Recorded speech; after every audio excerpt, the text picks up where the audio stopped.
Salut, c'est Rado, content de vous retrouver pour la mise à jour des zones d'accumulation rationnelle sur l'or, l'argent et les platinoïdes. On va commencer par les actualités que j'ai trouvées pour vous. Première actualité, ce ne sont que des vidéos quasiment. Première actualité, c'est une vidéo qui nous vient de Yahoo Finance et dans laquelle le responsable en chef de Bank of America s'exprime.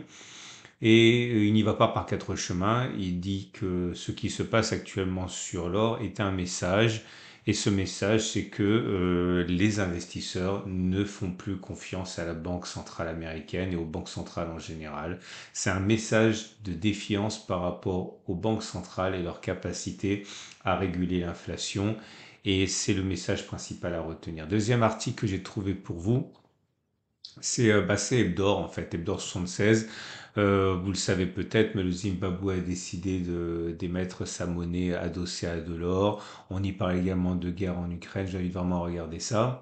Troisième article qui est encore une vidéo, c'est l'or des pros numéro 2 qui a été réalisé hier. Alors je parle donc le 12 et on répond à des questions très intéressantes sur, les raisons de la hausse de l'or.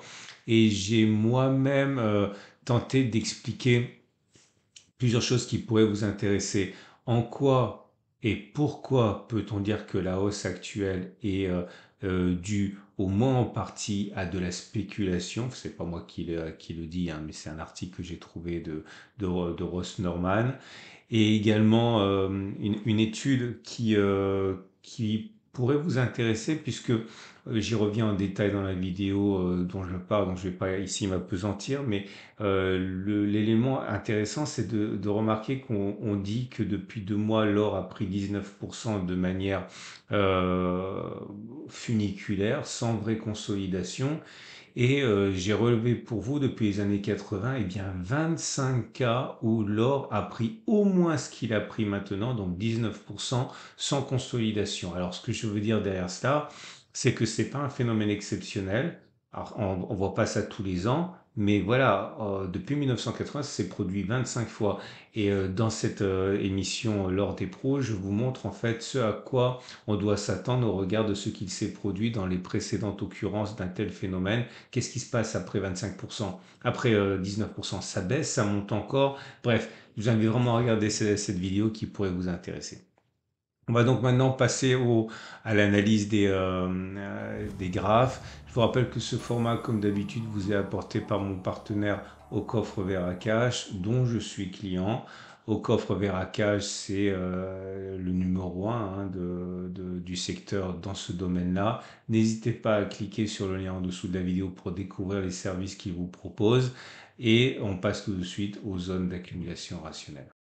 Alors, avant de commencer, je reprends la main et je me mets en caméra pour que le message que je veux passer passe bien. Ok? On pourra jamais m'accuser d'être anti-gold. Je fais des vidéos sur l'or depuis le début des années 2000. C'est la date à laquelle j'ai commencé à m'intéresser à l'or. Et sans dire que j'ai tout vécu, parce que ce serait faux et prétentieux, je peux dire que j'ai vécu quand même pas mal de hauts et de bas depuis les années 2000. Ce qui se passe actuellement me rappelle singulièrement ce qui s'est passé lors des deux précédentes hausses paraboliques de l'or. Ça va monter encore plus, ça va attirer beaucoup d'investisseurs, beaucoup de spéculateurs qui vont penser que l'or monte jusqu'au ciel et qui ne retombe pas. C'est faux. L'or est toujours retombé, est toujours remonté et a toujours inscrit des plus hauts. Mais ce n'est pas parce que entre deux moments on inscrit des plus hauts qu'entre les deux, eh bien on ne connaît pas des moments difficiles. Si vous vous laissez abuser par ce que vous pouvez entendre à droite, à gauche, dans certaines vidéos, vous allez être déçus de l'or.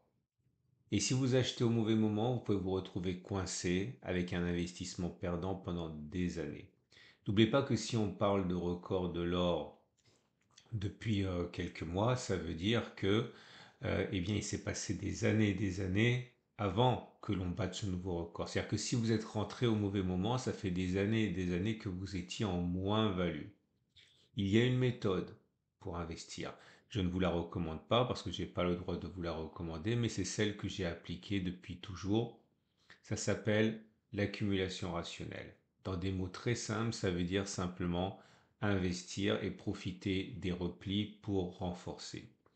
Ça veut dire également que si vous avez, c'est un exemple, prévu d'investir, d'allouer 100 euros à l'or tous les mois, vous pouvez par exemple investir en partie en un investissement automatique, par exemple tous les premiers du mois, c'est ce qu'on appelle la DCA, et garder l'autre partie pour investir sur les retracements pour vous exposer davantage pendant les baisses et faire baisser votre prix d'achat unitaire. C'est ce que je fais dans les vidéos que vous suivez depuis des années et c'est ce que vous pouvez faire. Mais si vous investissez tout d'un coup maintenant en cédant aux sirènes des gains faciles, je peux vous garantir que vous risquez d'avoir de très très très fortes déconvenues.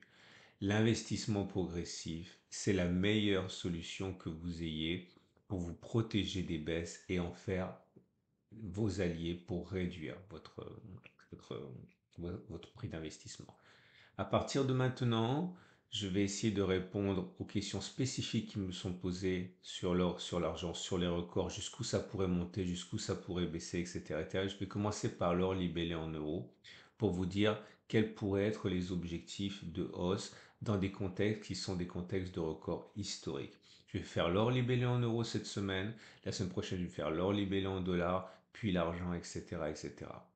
On va commencer donc par l'or libellé en euros, tout en comprenant bien que quand on est sur des niveaux records, il n'y a pas de véritable résistance. Ce ne sont que des vues de l'esprit et un travail d'imagination sur quel niveau de prix pourrait freiner les achats. Donc ça a beaucoup moins de validité, beaucoup moins de fiabilité qu'une vraie résistance qui a bloqué les cours historiquement.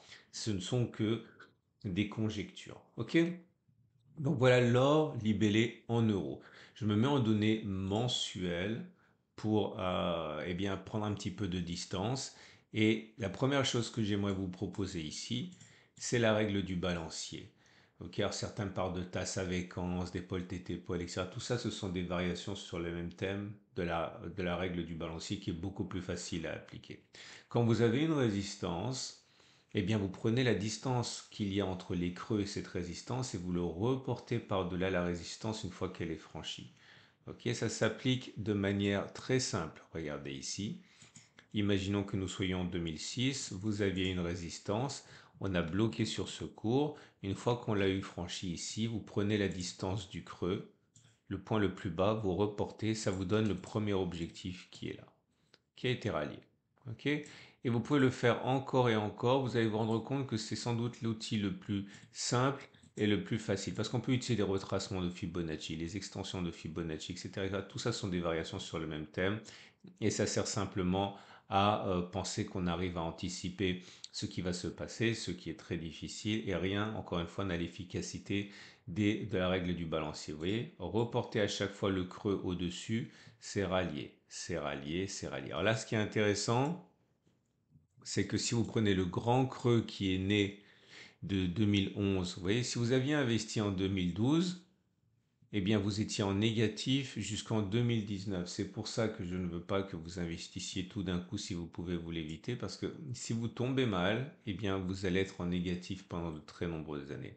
Là, ce qui est intéressant, c'est que si on prend tout ce creux et qu'on le reporte au-dessus du niveau de cassure, c'était en 2020, on a déjà rallié cet objectif. Et ça nous a formé ici une nouvelle résistance qui a été cassée. Et si on prend maintenant la règle du balancier par rapport à ce niveau-là, vous vous rendez compte que malheureusement, entre guillemets, ça aussi, ça a été cassé. Donc ça ne nous donne aucun crédit, aucune prise. Attention, on verra sur les autres la semaine prochaine, sur l'or libellé en dollars, que ce n'est pas vrai. Ok, on a encore des règles du balancier qui peuvent être appliquées. Mais dans l'état actuel des choses, ce que je vous propose, c'est l'utilisation d'un canal, lui aussi, ok, avec une précision qui est très aléatoire parfois, mais c'est tout ce qu'on a à se mettre sous les dents. Ok, vous prenez les plus bas qui ont servi à accrocher les creux et vous reportez un canal en traçant une parallèle à cela. Si vous voulez un bon outil pour faire ça, utilisez la même plateforme que moi, c'est gratuit, ça s'appelle PRTC en dessous de le lien est en dessous de la vidéo, comme ça vous pourrez faire la même chose pour vos autres actifs. Vous copiez et vous reportez. Et là, qu'est-ce que vous voyez? On vient de le toucher, ce qui pourrait expliquer la raison pour laquelle vous avez un repli ce mois-ci, d'ailleurs qui vient de commencer là aujourd'hui avec une forte baisse. Maintenant, jusqu'où on peut envisager que la baisse se manifeste si elle devait commencer maintenant? Réponse simple, on n'en sait rien. Réponse plus compliquée, on peut envisager qu'elle descende justement sur une zone de résistance passée, qui a été cassée, qui est donc devenue support par la règle du changement de polarité. Je vous montre ça rapidement. Vous voyez ici, vous avez une résistance. Une fois qu'elle a été cassée, elle a changé de polarité, la résistance, elle est devenue support, et vous voyez qu'on a tendance à rebondir dessus. Donc on peut envisager que dans un cas, on va dire classique, on revienne sur cette zone. Encore une fois, regardez le travail qu'on a fait, mes camarades de jeu et moi, lors des pros avant-hier. J'en parle beaucoup mieux que maintenant. Historiquement, je ne vais pas répéter sans ça faire des vidéos trop longues.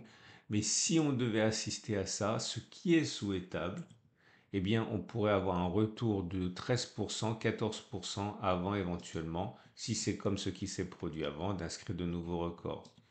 Mais dans le cas où ça se passerait, il faut impérativement que vous conserviez de quoi accumuler sur ces zones de repli pour envisager de rentrer massivement au meilleur prix. Ok.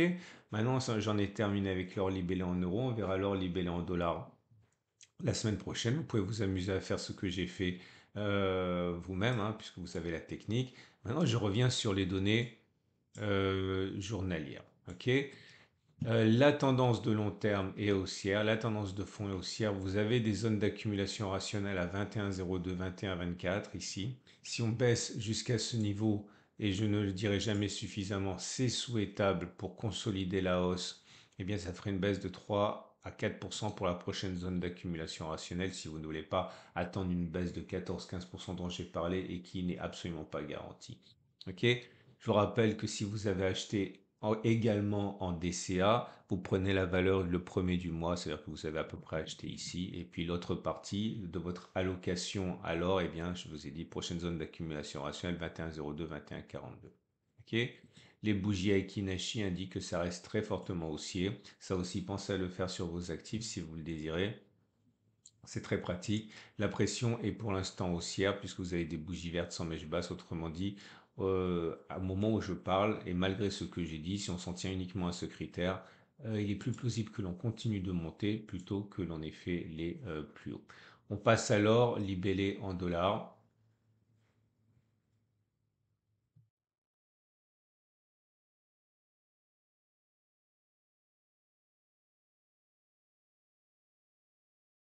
L'or libellé en dollars est dans une situation comparable, tendance de long terme haussière, tendance de fond haussière, prochaine zone d'accumulation rationnelle 22,89, 22,66 dollars.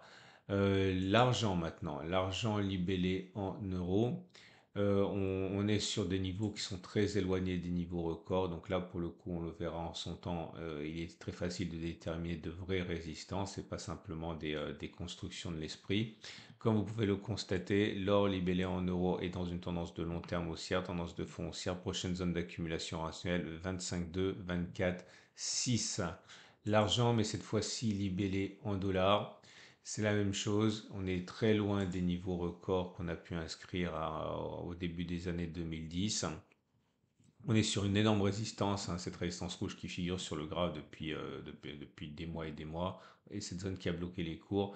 Et oui, c'est quand même autrement plus efficace que des extensions et des règles du balancier, parce qu'on sait que historiquement, les cours rejettent ce niveau. Prochaine zone d'accumulation rationnelle, 26,7, 27,4. On passe aux platinoïdes qui se sont réveillés, qui n'ont de cesse en fait que de se réveiller. Et le palladium libellé en euros, zone d'accumulation rationnelle 938, 900, on a déjà rebondi dessus, tendance de long terme baissière, tendance de fond haussière. Le palladium libellé en dollars, C'est la même chose. On a bien réagi sur la précédente zone d'accumulation rationnelle qui était à 1015, 970 dollars. Tendance de long terme baissière, tendance de fond haussière. Et on va terminer avec le platine qui est dans une forme éclatante. La progression cette semaine a été très forte. Bon, c'est vrai que ça a été un petit peu freiné par cette séance du vendredi, hein, puisqu'on a vu que pour tous les actifs précieux, c'est le cas. Mais on est passé au-dessus des 904, 488. La dernière zone d'accumulation rationnelle, c'était 833, 806. Regardez, maintenant, on est vraiment bien au-dessus des 8 dernières accumulations rationnelles. Ça fait vraiment plaisir. Et vous voyez l'intérêt d'avoir une méthode et pas simplement d'acheter n'importe comment. Juste pour illustrer, imaginons que vous ayez été séduit par ce qui s'est passé après l'invasion de l'Ukraine, l'invasion malheureuse, eh bien, vous achetiez par exemple tout en haut et vous étiez en moins-value, alors que si vous appliquez une méthode, on va dire rationnelle, eh bien, vous avez acheté sur des niveaux qui maintenant basculent en territoire positif, puisque ce sont les ellipses au rouge, hein. Bref, zone d'accumulation rationnelle 904, 888, mais évidemment, il faut garder de quoi renforcer si on va plus bas, 833, 816. Le platine libellé en dollars, dans une situation pareille, hein, on arrive à se départir des résistances actuellement. Prochaine zone d'accumulation rationnelle, un retour sur 950, 936. Voilà, j'espère ne pas vous avoir fait peur. Vous pouvez éventuellement commenter dans la vidéo YouTube en dessous si vous n'êtes pas d'accord, mais je vous garantis qu'après avoir suivi et investi dans l'or depuis 20 ans, ce à quoi on assiste maintenant, c'est du déjà vu. On sait ce qui va se passer historiquement et ma conviction, c'est qu'il y aura encore des baisses et il y aura encore des records. L'erreur serait de tenter d'attraper le meilleur moment. Ce meilleur moment n'existe pas. Le meilleur moment, la meilleure façon d'investir, c'est de faire en sorte que vous soyez capable de tirer parti de toutes les situations. Voilà, on reviendra en détail à partir de maintenant sur les différents scénarios, les objectifs, etc. Parce que vous êtes de plus en plus nombreux à vous intéresser alors. N'oubliez pas de vous abonner au format, comme ça vous ne loupez pas les deux mises à jour hebdomadaires. N'oubliez pas également de liker si vous voulez donner de la visibilité à mes vidéos et faire que plus de gens s'intéressent à l'investissement en or et en argent. Et à mercredi pour la mise à jour.